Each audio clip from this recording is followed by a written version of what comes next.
Pues ya sabes que te lo cuenta Carmen Berzosa, te lo estoy contando servidora. Y bueno, una semana más tenemos nuestro espacio de Tens Drets. Y hoy vamos a hablar de un tema que seguro les interesa, porque ha pasado un año desde aquella dana que devastó la zona sur de Valencia y que no solo se llevó por delante casas, coches y negocios, sino sobre todo vidas. Más de 200 personas fallecidas, familias rotas y una sensación muy incómoda de que algo en la gestión política no funcionó como debía. Y es que cuando una catástrofe natural se convierte en una catástrofe humana surge la gran pregunta. ¿Era inevitable? ¿O alguien tenía que haber actuado antes y mejor? Y ahí es donde empiezan las responsabilidades, las políticas, las patrimoniales y las más delicadas de todas, las responsabilidades penales. En medio de todo este debate aparece un nombre propio, el del presidente de la Generalitat Valenciana, bueno, ahora en funciones, Carlos Mazón.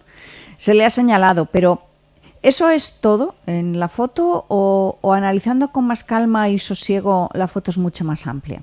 Quiero decir, ¿había competencias estatales que no se activaron, avisos que se retrasaron, planes hidráulicos que no se ejecutaron desde hace décadas? Hoy en Tens Drets vamos a barajar todo esto y vamos a bajarlo al terreno del derecho. Hablamos de la responsabilidad patrimonial de las administraciones públicas. ¿Cuándo puede haber delito? Y sobre todo, si esto es solo de una persona o una administración. Y para hacerlo, bueno, pues tenemos como cada semana a nuestros expertos, a nuestros abogados colaboradores, que son Pablo y Salva Ferrer, del despacho Ferrer Millet Abogados, que conocen muy bien cómo se articula la responsabilidad extracontractual de los cargos públicos y qué se puede pedir hoy en los tribunales. Así es que, Pablo, Salva, bienvenidos una semana más a Tens Drets. Buenos días, Carmen. Buenos días. Empezamos. Pablo, hablamos de 3 planos distintos de responsabilidad: la política, la patrimonial y la responsabilidad penal. ¿Nos los ordenas para que podamos y sepamos de qué estamos hablando cuando se mencionan a los políticos y en este caso concreto a la dana?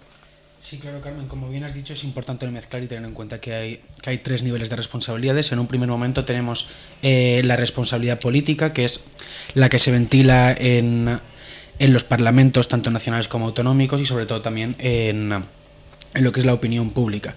Sirve pues para intentar conseguir una dimisión de aquellos cargos cuando su administración o su órgano público no ha funcionado o no ha estado a la altura de una gestión. Y también un poco para que la gente pueda dar su opinión, en este caso en las urnas, por ejemplo. En un segundo lugar tenemos la responsabilidad patrimonial de las administraciones, que a mi entender en este caso concreto el de la dana es la clave, porque la ley es clara en este aspecto, determina que en caso de que haya un cargo público que haya provocado un daño, es la administración la que debe indemnizar. Quiero decir que cuando se ha hecho un daño, la persona afectada, el interesado, el afectado, tiene que reclamarle a la administración, y luego ya con posterioridad y siempre demostrando que este cargo público ha actuado con una negligencia grave o con una imprudencia grave, es cuando la administración ya puede repetir, ya puede pedir responsabilidades a esta persona en concreto. Pero repito, el interesado siempre contra la administración, nunca contra el cargo público. Uh-huh. Y luego, en último lugar, tenemos la responsabilidad penal, que es un poco la más complicada y sobre todo en catástrofes naturales, porque es importante poder demostrar 2 cosas. La primera es que ha existido una imprudencia grave, y la segunda es que hay un nexo causal. En este caso el nexo causal vendría a ser que por culpa del cargo público, por la mala actuación del cargo público, se ha causado un daño, y hay que demostrar que si se hubiese actuado correctamente no se hubiese causado el daño o el daño hubiese sido menor. Siempre es complicado teniendo en cuenta que llovieron, en el caso de la dana, llovieron alrededor de 700 litros, si no recuerdo mal, por metro cuadrado, y es algo que es complicado de acreditar. Es un caso complejo porque está claro que la gente siente que ha habido algo que ha funcionado mal, pero hay que recordar que realmente no todo fallo es un delito. Esa parte es importante, no todo fallo es un delito. Pero, Salva, se ha colocado en el ojo del huracán casi desde el primer momento y de forma exclusiva, y además con calificativos muy graves, al presidente de la Generalitat. desde el punto de vista jurídico, ¿esto tiene sentido? Quiero decir, ¿tiene sentido poner el foco exclusivamente en él? A ver, Carmen, perdón. A ver, desde un punto de vista estrictamente jurídico no tiene excesivo sentido y me explico. Vamos a ver, en la DANA se activaron distintas competencias concurrenciales, es decir, hay competencia de la Generalitat, hay competencia del Estado, hay competencia en esa materia de los propios organismos públicos, como pueda ser la Confederación Hidrográfica del Júcar, hay competencia del Ayuntamiento, por lo tanto vemos que hay distintas administraciones envueltas en este asunto. En segundo lugar, tampoco tiene excesivo sentido, y hablo siempre desde un punto de vista jurídico, no tiene excesivo sentido tampoco, porque al final sí que existió, a mi juicio, una serie de dilaciones o retrasos en la actuación de la administración. Me explico, es verdad que la Agencia Estatal de Meteorología dio una alerta bastante temprana, es verdad que la Generalitat en su momento dictó algún decreto en el que se interrumpían las clases y determinadas actividades también bastante temprano, pero lo que es incomprensible es que la alerta masiva a los teléfonos para la ciudadanía llegara a las 8:11, creo recordar. Eso es incomprensible y realmente es una dilación que denota una actuación no adecuada de la administración. Pero es que además hay que poner en el foco también que hay una ley, la Ley 17 del 2015 de Protección Civil y de Seguridad Nacional, que también establece que el Gobierno puede decretar, cuando así lo estime conveniente, la emergencia nacional. Y tampoco se hizo, con lo cual también podríamos estar hablando de una omisión. Por lo tanto, no tiene sentido poner solo el foco en una administración o en una persona, porque, insisto, vemos que aquí hay concurrencia de competencias. Es cierto, Carmen, que esto es desde un punto de vista jurídico. Desde un punto de vista político, pues probablemente, y yo no soy político, pues los políticos saben mejor. Esas son otras cuestiones. Son otras cuestiones, pero insisto, desde un punto de vista jurídico, por lo dicho, no tiene sentido. Además, desde un punto de vista jurídico, no solamente hay que analizar, digamos, la responsabilidad inmediata, es decir, la actuación de los cargos públicos y de las administraciones en el propio día de la DANA, sino que hay que ver también la responsabilidad mediata o anterior. Es decir, hay una serie de obras hidráulicas que se habían establecido, que se habían planeado y que por distintas circunstancias no se ejecutaron. Y eso, en el plano jurídico, todo eso es relevante, cuenta y hay que tenerlo en cuenta. Otra cosa, como digo, por terminar, es que ese día el presidente de la Generalitat era la máxima autoridad en el territorio y además es el representante del Estado y lógicamente debe de explicar qué pasó, qué no pasó y por qué se hizo de una manera y no se hizo de otra. Pero, insisto, desde un punto de vista jurídico, hay que la fotografía, como tú bien has dicho al principio, es un poco más amplia. Hay que abrirla.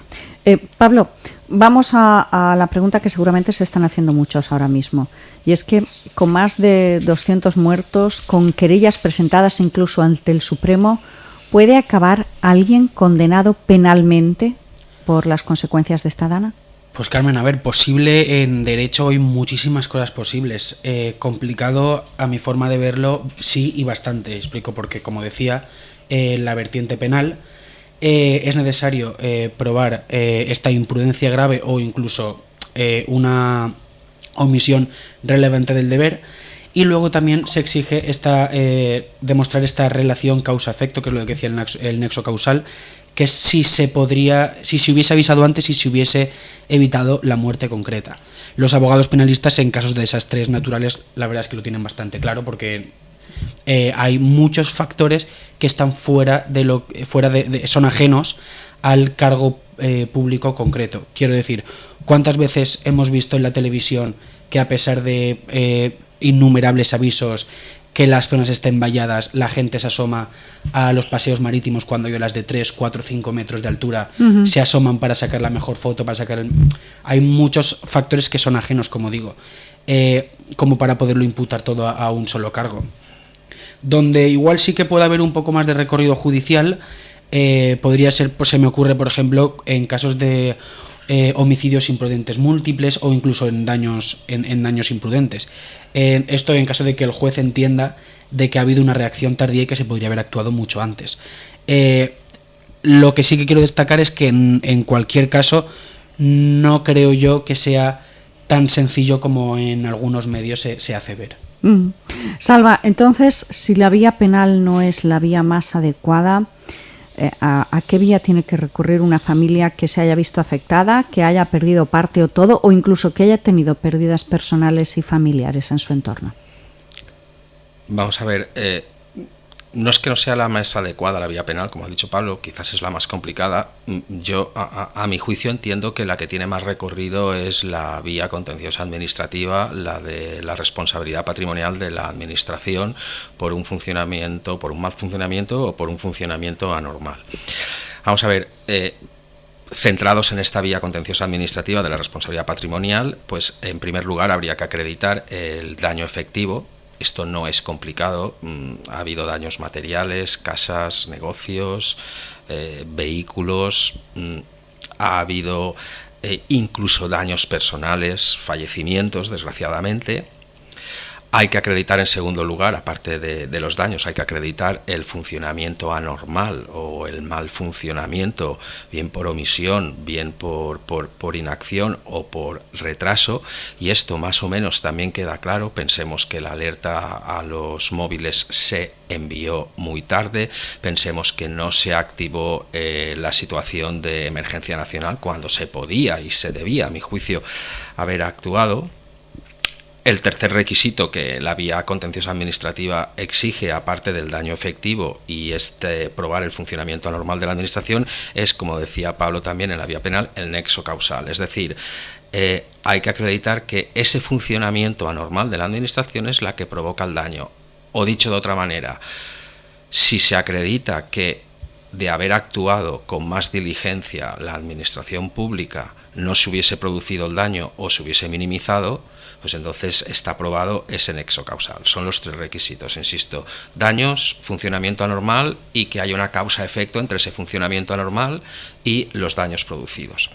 En otras vías, sobre todo de daños materiales, tenemos las reclamaciones a los seguros y sobre todo cuando son catástrofes de fuerza de carácter natural, es el consorcio de compensación de seguros que te va a valorar, te va a ofrecer una cantidad y que incluso tú puedes recurrir si no estás conforme con la cantidad o si piensas que esa cantidad es insuficiente.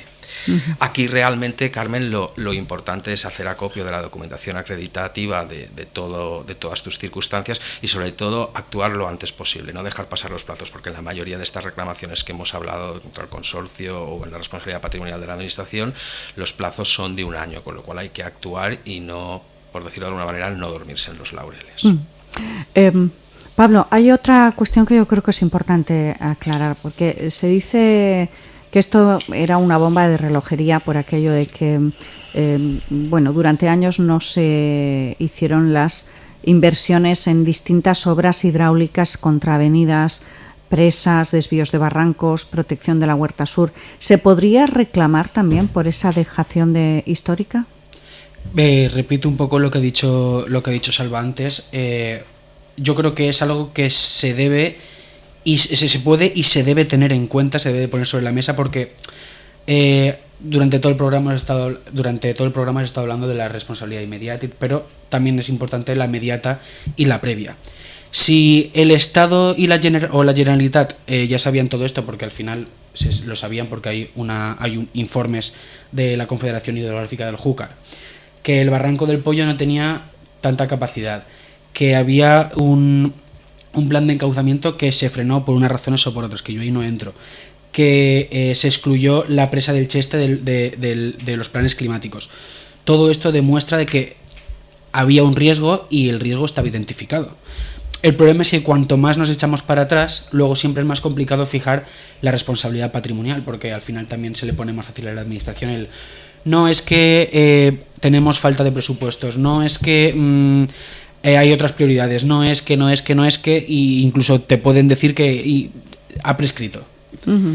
Entonces, para el relato jurídico sí que es esencial, porque podría ayudar a una eventual defensa para desmontar el hecho de que toda la culpa, el 100% de la responsabilidad sea de una única persona, ya que yo entiendo que ha habido una cadena de inacciones durante el tiempo que afecta a gobiernos anteriores, incluso a otras administraciones. Entonces, Salva, y para terminar con este bloque, vamos a hacerlo, si te parece, con algo práctico.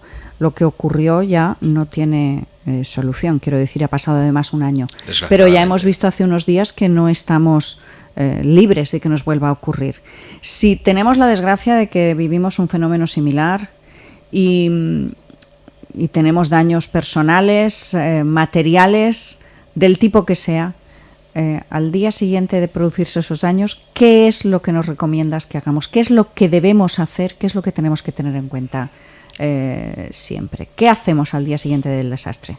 Bien, hay que documentar efectivamente esos daños. Hay que documentar todos los destrozos que has tenido, hay que documentar, como digo, los daños, pues como fotografías, actas notariales, facturas que se puedan tener de las cosas que se hayan dañado o que se hayan perdido, incluso en el caso de desgracias personales y fallecimientos, pues la manera en que se acredita es a través del certificado de defunción. Eso sería lo primero, es decir, es un trabajo de acopio de documentación. En segundo lugar, es importante pedir certificaciones e informes en el caso de fenómenos atmosféricos o meteorológicos, pedir certificaciones o documentación a los organismos públicos encargados de la gestión de estos. En el caso de la Dana, por ejemplo, pues a la Agencia de Meteorología, a la Confederación Hidrográfica del Júcar, hay que acreditar que fue una entrada masiva de agua, unos desbordamientos,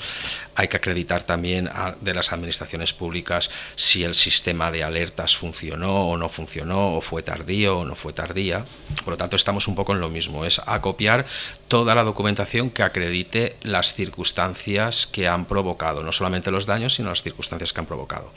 En tercer lugar, lógicamente, acudir a un abogado que te pueda orientar, que te pueda decir, pues oye, necesitamos más documentación o estamos bien con la documentación que tenemos, y que te pueda guiar un poco en lo que es el trayecto de la reclamación.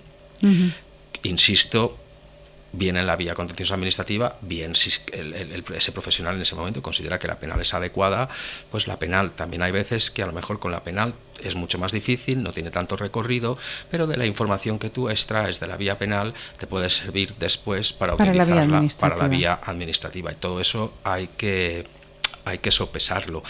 Y por último, una cosa muy importante, es decir, hay que moverse, no considerar que no hay nada que hacer o que estamos luchando contra gigantes o contra molinos de viento.